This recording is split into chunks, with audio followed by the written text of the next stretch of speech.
குருப்யோ நமஹ நமோ நமஹ. 4வது session Sanskrit language and Sanskrit grammar. Last லெசனில் என்ன பார்த்தோம்? சான்ஸ்கிரிட்டோட லாங்குவேஜோட பியூட்டியை பார்த்துட்டு இருக்கோம் நம்ம இல்லை. எப்படி அந்த அக்னி வந்து ஆ க ந கச்சதி, ஆனா நாட் மூவிங், நயத்தினாக்கா எது மூவ் ஆகாமல் இருக்கோ அதை வந்து மூவ் பண்ண வைக்கிறது. எப்படி வந்து ஹியூமன் பாடியில் அக்னி இல்லைன்னா உடம்பு வந்து இருக்காது. அதெல்லாம் பார்த்துட்டு இருந்தோம்.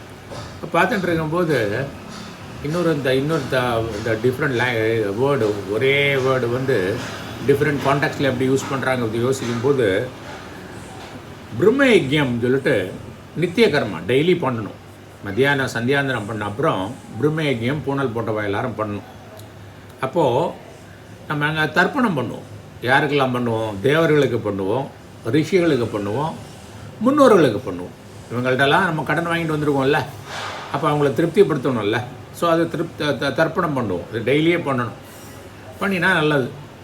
அப்போது அதில் ஒரு பித்ரு தத்துவத்தில் இது ஒன்று வரும். சோமக பித்ருமான் யமோ அங்கிரசவான் அக்னிகி கவ்யவாகன ஆதேயக ஏ பித்தரக தான் பித்ருவும் தர்ப்பயாமி. இங்கே கவ்ய வாகனான்னு இருக்குது. கவ்யம்னா என்னது?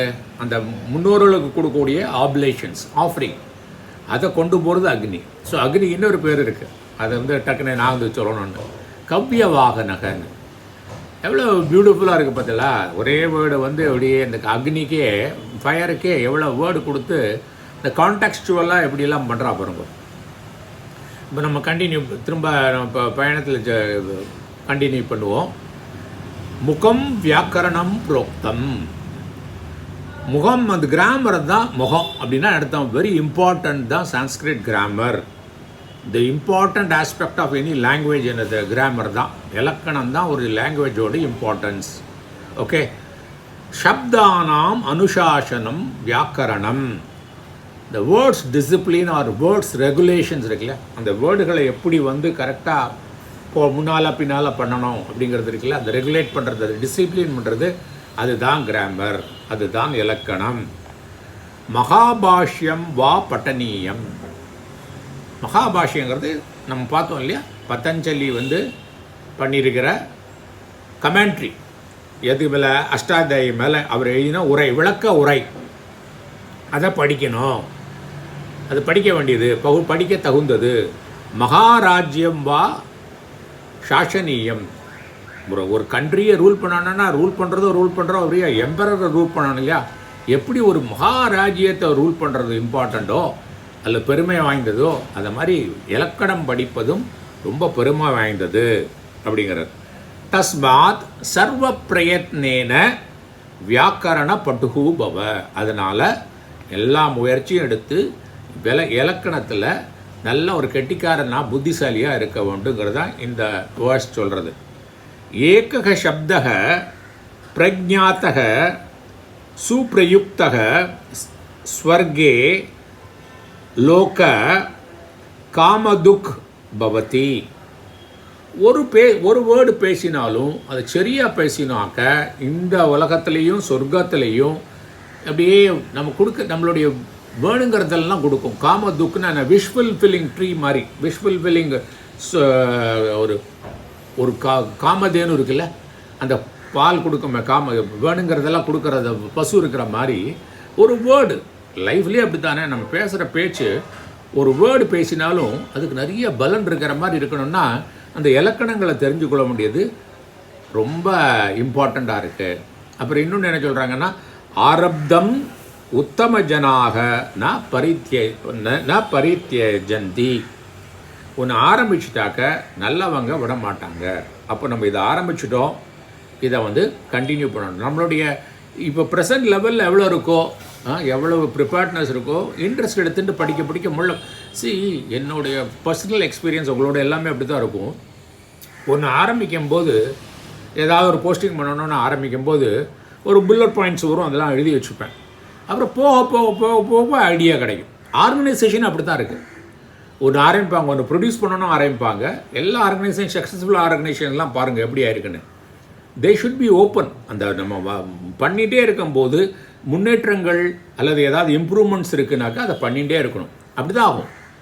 அப்போது ஆரம்பத்தை விட்டுட்டோம்னாக்கா முதல்ல வந்து அப்புறம் அதில் அந்த கிடைக்கிற பெனிஃபிட் இருக்கு, அந்த அடிஷ்னல் பெனிஃபிட்ஸ் அது போயிடும். எக்ஸசைஸாக இருக்கட்டும், என்ன டிசிப்ளினாக இருக்கட்டும், என்ன நல்ல பழக்கங்களாக இருக்கட்டும், கண்டினியூஸாக பண்ணால் அதுலேருந்து நிறைய பெனிஃபிட் கிடைக்கும். ஏன்னா அது வந்து புது பரிணாமம் அடையும். புது பரிணாமம். சரி, இப்போ படிக்கிறது எப்படி படிக்கணும்னு கேட்குறோம். நீ ஆரம்பிச்சிட்டேன்னா ஒழுங்காக இருக்கணும்னு சொல்கிற, அது எப்படிப்பா படிக்கணும்னு கேட்டால் அதுக்கும் ஒரு சுபாஷிதம் இருக்குது. நல்ல ஒரு நன்மை பழமொழி இருக்குன்னு சொல்லலாம். ஆச்சாரியாத் பாதம் ஆதத்தே. ஒரு நல்ல குருட்டேருந்து ஆசிரியர்கள்ட்டேருந்து 1/4 நீ கற்றுக்கணும். 25% நல்ல ஒரு ஏன்னா நிறைய விஷயங்கள் நம்மளுக்கு தெரியாது. எங்கேருந்து ஆரம்பிக்கணும், எப்படி ஆரம்பிக்கணும், அதோட டெக்னிக்கல் வேர்ட்ஸ்லாம் இருக்கும், நிறைய டெக்னிக்கல் வேர்ட்ஸ். இந்த டெக்னிக்கல் வேர்ட்ஸுக்கெல்லாம் என்ன அர்த்தம், கான்டெக்சுவலாக அதெல்லாம் தெரியறதுக்கு ஒரு குரு வேண்டி இருக்கும்.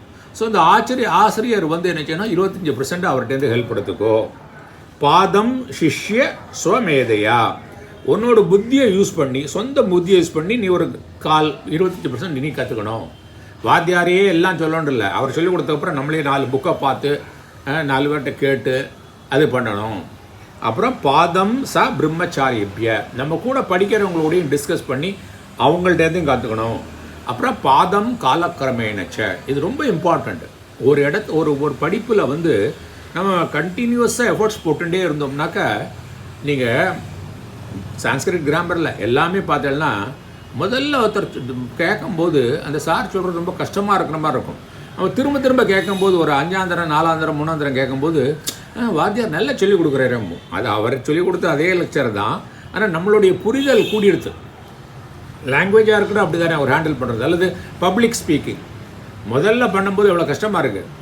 அப்புறம் என்னாச்சு, கார் ஓட்டுறது ஆரம்பிக்கிறோம், அப்புறம் போடும்போது எவ்வளோ ஈஸியாக ஓட்டிகிட்டு போகிறோம்ல.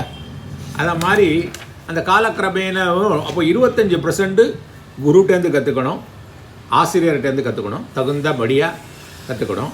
25% உன்னோட சொந்த புத்தியை யூஸ் பண்ணிக்கோ. 25% நம்ம கூட படிக்கிறவங்கள்ட்ட கற்றுக்கோ.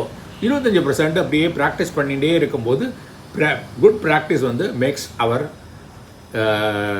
ப்ரோக்ரஸ் வந்து வெரி வெல், நல்லாகும். நம்மளோட ஞானத்தை நல்லா கொடுக்கும் அப்படிங்கிறது இருக்குது. இது வந்து மொத்தம் எப்படி படிக்கணுங்கிறது இதுலேயே ஒரு சுபாஷிதம் இருக்குது. அப்புறம் என்னென்னு பார்த்தோம்னாக்கா, நம்ம வந்து சான்ஸ்கிரிட்டோட பியூட்டியை பார்த்துட்டே இருக்கோம் இல்லையா. இதோட சான்ஸ்கிரிட்டில் என்ன ஆகுதுன்னா நிறைய ரிசர்ச் பண்ணியிருக்காங்க. இந்த ரிசர்ச்சில் என்ன சொல்கிறாங்கன்னா, இந்த சான்ஸ்கிரிட்டை தொடர்ந்து படிச்சுட்டு அதோட கிராமரையும் படிச்சுன்னு வந்தால் எனக்கு very beautifully well planned language, systematic லாங்குவேஜ்னால நம்மளுடைய புரியும் திறனை வந்து மற்ற விஷயங்கள்லாம் கூட நல்லா இம்ப்ரூவ் பண்ணுறது. இது நான் அடைந்த பயன், நிறைய சான்ஸ்கிரிட் படித்தவங்களுக்கும் அடைந்த பயன் இருக்கும். எல்லா மொழியில் கூட இருக்கலாம், ஆனால் இந்த மொழியில் நல்லாவே தெரிகிறது.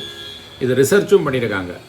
மெமரி இம்ப்ரூவ் பண்ணும். ஏன்னா நிறைய சப்தங்கள் எல்லாம் மெமரைஸ் பண்ணி இந்த கண்டஸ்தம் பண்ணி நிறைய குழந்தைகள்லாம் எங்கேஜில் இது கண்டஸ்தம் சப்த ரூப்தங்கள்லாம் கண்டஸ்தம் பண்ண குழந்தைகள்லாம் ஸ்டான்ஃபோர்டு வார்டன் ஸ்கூலெல்லாம் போய் படித்து அதோட ஸ்டடி பண்ணும்போது இந்த இனிஷியலாக நான் கண்டஸ்தம் பண்ணது என்னோடய மெமரி பவரை இம்ப்ரூவ் பண்ணியிருக்கு, என்னோடய அனலிட்டிக்கல் திங்கிங்கை இம்ப்ரூவ் பண்ணியிருக்கு, லாஜிக்கலாக நான் எல்லாத்தையும் யோசிக்கிறேன். சான்ஸ்கிரிட் கிராமர் படித்தா எல்லாத்தையுமே லாஜிக்கலாக பண்ணுவோம். அது பார்ப்போம் வருங்க எப்படி அந்த அதுக்கு தான் ஆரம்பிச்சது. இந்த சான்ஸ்கிரிட் கிராமர் வந்து எப்படி ஸ்ட்ரக்சராக இருக்குது, அதோட ஸ்ட்ரக்சரை பார்க்க போகிறோம் பாருங்க. அந்த ஸ்ட்ரக்சரில் என்ன பியூட்டிஃபுல்லாக லாஜிக்கு அனலிட்டிக்கல் ஸ்கில் எல்லாம் இம்ப்ரூவ் ஆகும்னு சொல்லியிருக்காரு. சரி, இந்த சான்ஸ்கிரிட் லாங்குவேஜ் எவ்வளோ ஓல்டுப்பா அப்படின்னு கேட்டால் வெரி டிஃபிகல்ட் டு ஆன்சர், சொல்கிறதுக்கே கஷ்டம். ஏன்னா வேதங்கள் எல்லாம் சான்ஸ்கிரிட் லாங்குவேஜில் தான் இருக்குது. வேதங்களுக்கு ரிஷி மூலம் நதி மூலங்கிற மாதிரி கண்டுபிடிக்கிறது ரொம்ப கஷ்டங்கிறதுனால, ஆனால் ஒரு ரிசர்ச்லாம் பண்ணியிருக்காங்க. இந்த ரிசர்ச் படி பார்த்தேன்னாக்கா ஒரு 12,000 வருஷம் கண்டிப்பாக அதுக்கு முந்தி இருக்கும் அப்படிங்கிறாங்க. இவ்வளோ வருஷம் 12,000 வருஷம் 50 வருஷம் 100 வருஷங்களெல்லாம் லாங்குவேஜ் அழிஞ்சு போயிருக்கு. அல்லது செமத்தியாக மாறி உண்மையான ஸ்ட்ரக்சர் இல்லாமல் போயிருக்கு. மினிமம் 12,000 வருஷம் இருக்குங்கிறாங்க. அந்த 12,000 வருஷத்துலேயும் இன்னும் பார்த்தா அதே பொலிவோட இன்னும் கான்டெம்பரரியாக இருக்குது, இந்த காலத்துக்கும் உகந்ததாக இருக்குது, கெட்டு போகாமல் இருக்குது, நாசமடையாமல் இருக்குது. அப்போது இந்த சான்ஸ்கிரிட் லிட்ரேச்சர்லாம் பார்த்தோம்னா, இலக்கியங்கள்லாம் பார்த்தா 2 விதமாக இருக்குது. வேதங்களில் யூஸ் பண்ணக்கூடியது இருக்குது, நம்ம நார்மலாக காமன் மேன் யூஸ் பண்ணுற மாதிரி லௌகிக்கம் வைதிகம் பாங்க. இந்த லோகத்தில் யூஸ் பண்ணுறதுக்கும் இருக்குது. அப்போது ஒவ்வொரு வேதாவும் பார்த்தீங்கன்னா பெரிய எலாபரேட்.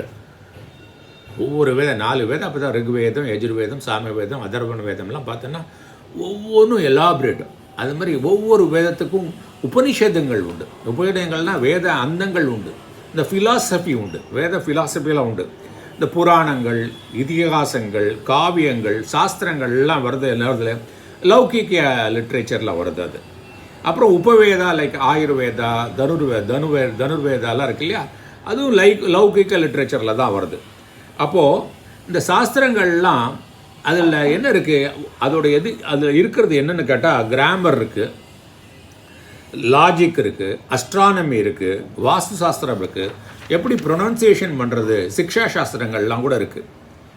நம்மளாம் பார்த்தா பியூட்டிஃபுல்லி கிஃப்டட் பீப்புள்.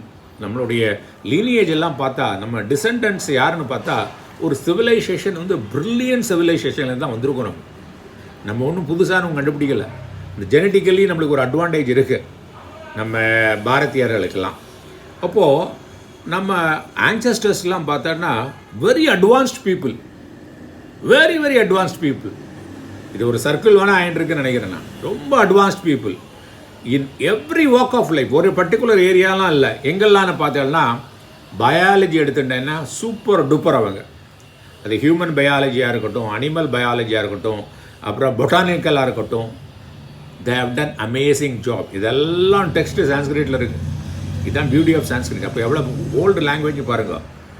அப்புறம் மெடிசன்ஸ் ஆஸ்பெக்டில் இருக்குது, ஃபிசிக்ஸில் இருக்குது, கெமிஸ்ட்ரியில் இருக்குது, எக்கனாமிக்ஸில் இருக்குது, மேத்தமெட்டிக்ஸில் இருக்குது, மெட்டலார்ஜி மெட்டீரியல் சயின்ஸில் இருக்குது, ஸ்கல்ப்சர்ஸ் கோவில் கட்டுறது, ஆர்கிடெக்சர், எல்லாத்துலேயும் ஹியூமனிட்டிஸில் இருந்து எப்படி ஹியூமன் கூட டீல் பண்ணுறது அது இருக்குது, ஃபிலாசபியில் இருக்குது, தத்துவங்கள்லாம் நம்ம வந்து எல்லாமே சான்ஸ்கிரிட்டில் இருக்குது. அப்போது ஒரு வெரி சயின்டிஃபிக் லாங்குவேஜாக இருக்குது. சயின்டிஃபிக் லாங்குவேஜாக இருக்குது. அதனால தான் அந்த கம்ப்யூட்டரில் பார்த்தீங்கன்னா ரொம்ப சூட் ஆகுதுங்கிறாங்க கம்ப்யூட்டருக்கு லாங்குவேஜ் வந்து. ஏன்னா இதோட ஸ்ட்ரக்சரை நம்ம பார்க்க போகிறோம். இந்த ஸ்ட்ரக்சருக்காண்டி தான் இந்த போஸ்டிங்கே ஆரம்பிச்சது, பியூட்டியை அப்ரிஷியேட் பண்ணுறதுக்காண்டி. என்ன அழகாக பண்ணியிருக்காங்க பாருங்கள், என்ன பிரெயின் பாருங்கள், அதுக்கு தான் பார்த்துருக்கோம். அப்போது நம்ம கல்ச்சரே நம்ம லாங்குவேஜ் ஒன்று வந்து இன்ஃப்ளூயன்ஸ், இந்த லாங்குவேஜ் தான் நம்ம கல்ச்சரையே உண்டாக்குறது. அதுக்கு சொல்லுவாங்க சம்ஸ்கிருதிஹி சம்ஸ்கிருத ஆசிரித்தா. சம்ஸ்கிருதம்னா நம்ம கல்ச்சர். அது எதை பேஸ் பண்ணியிருக்கு, எதை டிபெண்ட் பண்ணியிருக்குன்னா சம்ஸ்கிருத மொழியை டிபெண்ட் பண்ணியிருக்கு. அப்புறம் சம்ஸ்கிருத மொழியில் பார்த்தீங்கன்னா ஃப்ரீ வேர்டு ஆர்டர். இப்போ பார்த்தோம்னா ராமக கோவிந்தம் பஷ்யதி, ராமன் கோவிந்தனை பார்க்கிறான். இதை நீங்கள் மாற்றி போட்டாலும் அர்த்தம் மாறாது. கோவிந்தம் ராமக பஷ்யதி அப்படின்னு பார்த்தாலும் அப்படி தான் இருக்கும், சேமாக இருக்கும். பஷ்யதி ராமக. இதே மாதிரி இங்கிலீஷில் பண்ண முடியாது. ராமா சீஸ் கோவிந்தா அப்படின்னாக்கா நீங்கள் மாற்றி போட்டாலும் கோவிந்தா சீஸ் ராமான்னு போட்டால் அர்த்தம் மாறிடுது. இது வந்து ஃப்ரீ ஆர்டராக இருக்குது, அந்த மாதிரி லாங்குவேஜாக இருக்குது. ஸோ இதை மாதிரி பியூட்டி வந்து பார்க்க நம்மளுக்கு வந்து என்ன அழகான லாங்குவேஜ் இது, இதனால் எவ்வளவு பெனிஃபிட்ஸ் இருக்குது.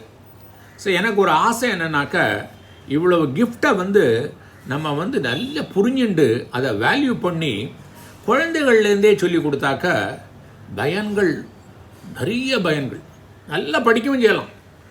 நீங்கள் வந்து பெரிய பெரிய யூனிவர்சிட்டிலையும் போய் படிக்கலாம். ஆனால் குழந்தைகள்லேருந்து இந்த சான்ஸ்கிரிட் வந்து ஒரு குருகுலம் மூலமாக பார்த்தோம்னா 25% ஒரு குரு மூலமாக அந்த அக்ஷரங்கள் எல்லாம், லெட்டர்ஸ் எல்லாம் சொல்லி கொடுத்து அதோட என்ன இம்பார்ட்டன்ஸ்னு சொல்லி கொடுத்து, அர்த்தங்கள் எப்படி இருக்குது, பதங்கள் எப்படி கன்ஸ்ட்ரக்ட் பண்ணுறாங்கன்னு சொல்லி கொடுத்து வச்சுங்களேன். எனக்கு ரொம்ப ஆசை எல்லாரோட ஃபேமிலியை பார்க்குறவங்கெல்லாம் அவங்க குழந்தைகளுக்கு உங்களோட என்ன குலம் கோத்திரம் எல்லாம் வேண்டவே வேண்டாம். இது ஒரு நார்மல் பெனிஃபிட். ஒரு நல்ல சப்ஜெக்ட் படித்தா குழந்தைகளுக்கு புத்தி வளருதுன்னா அதை மாதிரி கொடுங்க. இன்டெலிஜென்ஸ், நல்லா இன்டெலிஜென்ட்டாகி அப்போ ஒரு குழந்தை வந்து நல்ல இன்டெலிஜென்ஸாக இருந்தால் ஆகும், அந்த ஒரு ஃபுல் ஃபேமிலிக்கே பெருமை இல்லை. அந்த ஃபேமிலிக்கு மட்டும் பெருமை இல்லை, அந்த ஸ்டேட்டுக்கு பெருமை, அந்த கண்ட்ரிக்கே பெருமை, இந்த உலகத்துக்கே பெருமை இல்லை. They will become a great inventors. நல்ல விஷயங்கள்லாம் அழகாக பண்ணுவாங்க. ஏன்னா எல்லாமே இருக்குது. இது வந்து நம்ம வந்து ரீஇன்வென்ட் பண்ண வேண்டியதில்லை வீலை. இதை யூஸ் பண்ணுறதுக்கு இந்த புத்தியை தீட்டுறவங்க இல்லையா, அது இந்த லாங்குவேஜ் தான் புத்தியை தீட்டுறதுக்கு ரொம்ப அழகாக இருக்கும், ரொம்ப அழகான லாங்குவேஜ். இந்த பயணிக்கிறதுக்கே எனக்கு ரொம்ப சந்தோஷமாக இருக்குது. இதை நீங்கள் எனக்கு கொடுத்த ஆப்பர்ச்சுனிட்டிக்காண்டி உங்களுக்கு நன்றியை கூறி, இப்போ அடுத்த போஸ்டிங்கில் இன்னும் இந்த பயணத்தை தொடருவோம். பயணங்கள் முடிவதில்லை. நன்றி.